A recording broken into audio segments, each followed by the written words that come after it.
Tech Co, le grand live du numérique sur BFM Business.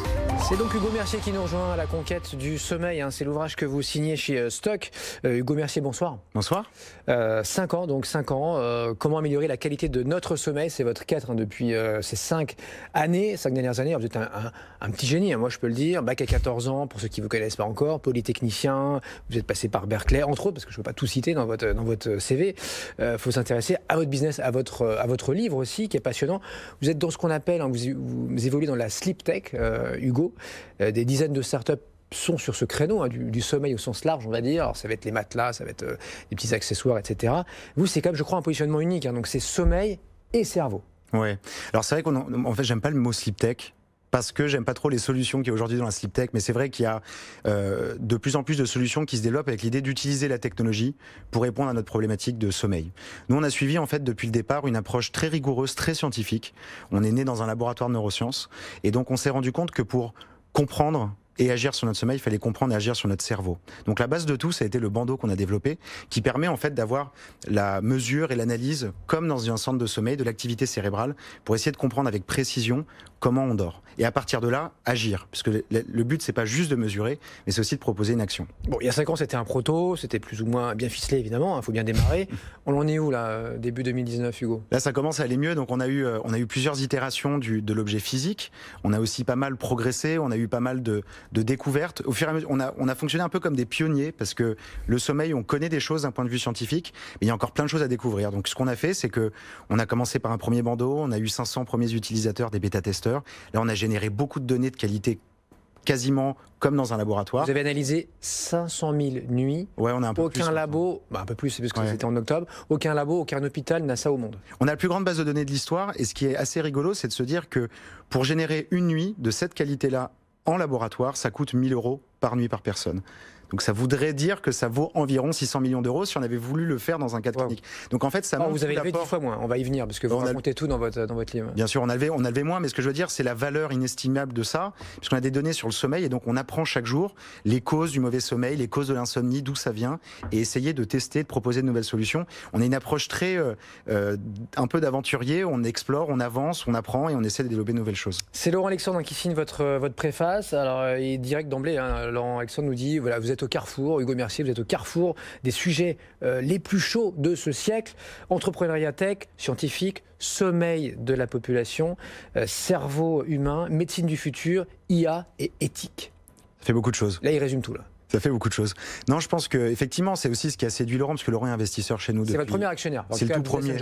C'est le tout premier. Je le considère même comme un cofondateur. Avant Xavier Niel. Avant Xavier, effectivement, qui est arrivé un peu après. Dans ce sens-là, c'est rare. Souvent, c'est plutôt Laurent Alexandre qui suit Niel. Non, mais effectivement, il est venu dès le début. Il a cru en Quentin, mon cofondateur, et moi, alors qu'on n'avait rien. Mais sur notre vision qui était ambitieuse, et surtout qui est effectivement la croisée de plusieurs thématiques, parce qu'au-delà du sommeil, il y a tout l'enjeu de la médecine un peu de demain, la médecine personnalisée, les neurosciences et neurotechnologies. C'est très riche, en fait, en termes de thématiques et d'opportunités. Donc, je pense que c'est pour ça que ça l'a séduit. Dans le livre, Hugo, vous mettez tout sur la table. Donc, merci. Et bravo, c'est assez rare, même si les livres se multiplient dans la tech ces derniers mois. Alors vous dites notamment, vous passez vos étapes, les succès, les partenariats, les échecs, les semi-échecs, les traversées du désert. Et puis vous racontez un peu votre business model, comment ça marche, si pour celui qui voudrait faire comme vous, en tout cas être entrepreneur demain. Pour une équipe de 10 personnes, sachez que simuler un budget mensuel, vous aurez à sortir 80 000 € en salaire. Oui, on paye bien chez Dream, c'est le nom de votre société. 10 000 € en bureau et en frais généraux, donc comptable, avocat, etc. 30 000 € en coût de prototypage, de recherche fondamentale, 50 000 en coût industriel pour un budget total de 600 000 € sur une année où on industrialise un produit. Évidemment, c'est un type de start-up. Vous divisez par 12 mois, ça nous donne donc une entreprise de seulement 10 personnes, vous coûtera 170 000 par mois, 2 millions d'euros par an si vous n'avez pas de revenus, de chiffre d'affaires. Alors là, c'est vraiment dans notre cas de notre type d'entreprise, qu'on appelle aussi la deep tech. On va dire des entreprises qui se créent sur des innovations scientifiques qui vont ressembler un peu au profil industriel un peu plus tard.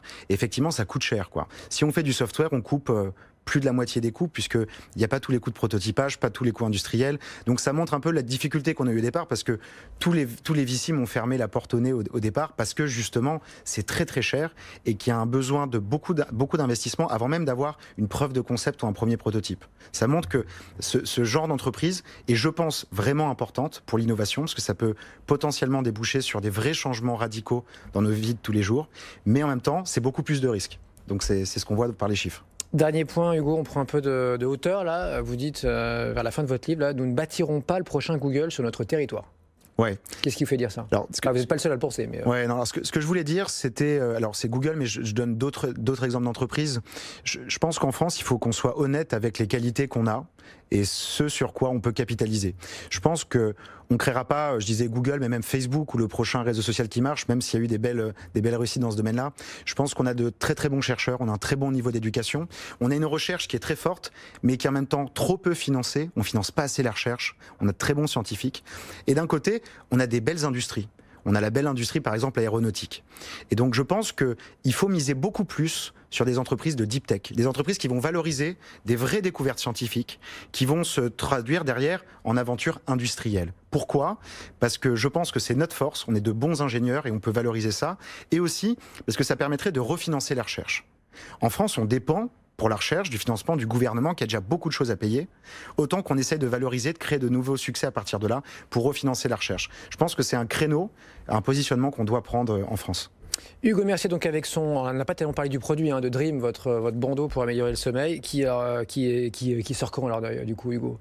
Alors, le bandeau, ouais, est déjà sorti là. Mais il y a quelques mois. Alors non, il est sorti il y a un peu plus d'un an. Ouais. Et là, on va probablement annoncer de nouvelles choses bientôt, mais le bandeau est déjà commercialisé depuis quelques temps. Vous êtes content ou pas?